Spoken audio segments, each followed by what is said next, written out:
Yashasvi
And I was amazed that in such a faraway place, we have so much enthusiasm amongst the children for seeding their own business, their own venture.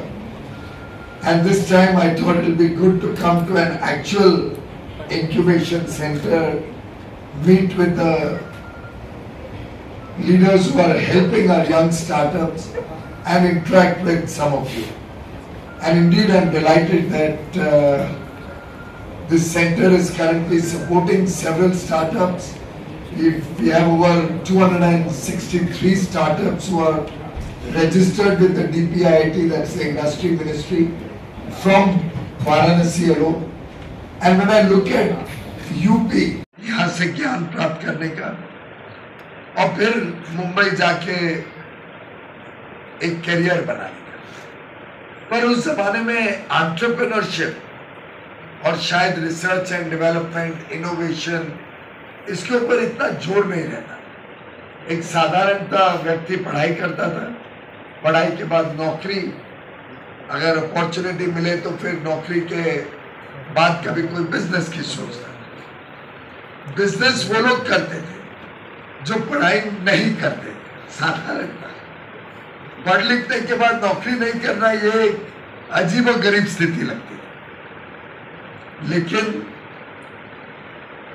2016 के बाद जब माननीय प्रधानमंत्री नरेंद्र मोदी जी, और वो तो आपके ही अपने हैं, बनारस के ही हैं, उन्होंने जब ये जिज्ञासा पैदा हो गई, ये इच्छा पैदा हो गई है कि मैं भी कुछ यूनिक काम करूं, मैं भी कुछ नया काम करूं, मैं भी कुछ ऐसी चीज खोजूं जो लोगों के जीवन में काम करना हो या जीवन व्यतीत करना हो उसको सरल बना सके। आखिर स्टार्टअप है क्या? कोई बताएगा स्टार्टअप क्या है? वो मशीन का डेफिनेशन जो 3 इडियट्स में था, ऐसा कोई टेक्निकल डेफिनेशन मत देना। याद है ना वो मशीन का डेफिनेशन आमिर खान, वैसा डेफिनेशन मत देना। अगर स्टार्टअप आपको डिफाइन करना हो भाई साहब, you young man the little beard, नहीं आपको पूछा। हाँ आइडिया पे काम होता है और उन सारे पहलुओं पे काम होता है जो अभी के पंचमी में जिनको समाज में ले जाएगा। बहुत बढ़िया। यूनिक आइडिया पे काम होता है, रूटीन बिजनेस से एकदम अलग है। बहुत बढ़िया। बहुत सारे लोग प्रॉब्लम होता है उसको सॉल्व करने के लिए सर सॉल्यूशन को फाइंड किया जाता है, तो स्टार्टअप का प्रॉब्लम होता है। Good, very good. आनंद आया यहाँ के बनारस के स्टार्टअप्स के साथ चर्चा करके। आज प्रधानमंत्री नरेंद्र मोदी जी ने जिस प्रकार से पूरे देश में स्टार्टअप इकोसिस्टम को प्रोत्साहन दिया है, हमारे युवा युवतियों को एक प्रकार से उत्तेजित किया है कि अब सिर्फ वो जॉब सीकर नहीं है, जॉब क्रिएटर्स हैं।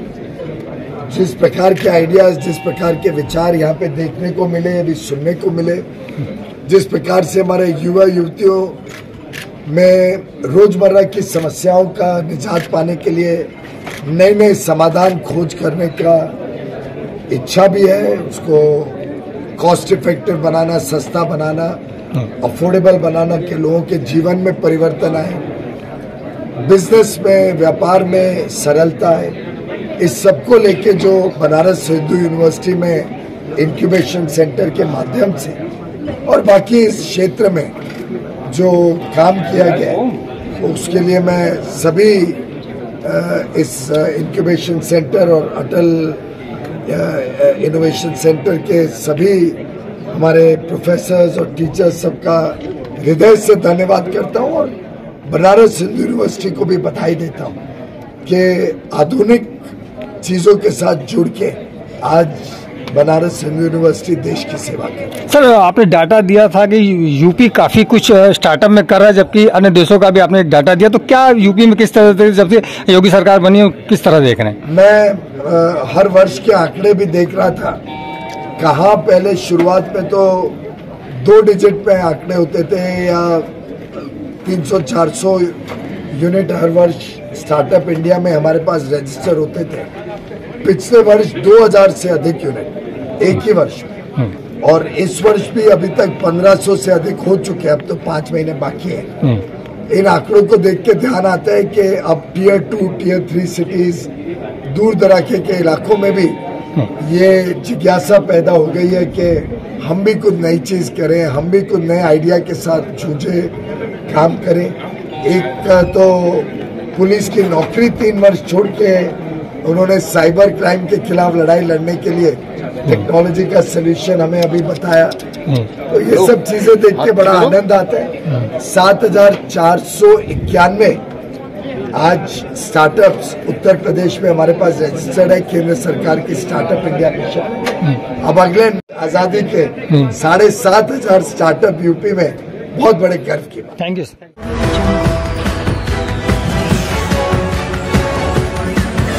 Audio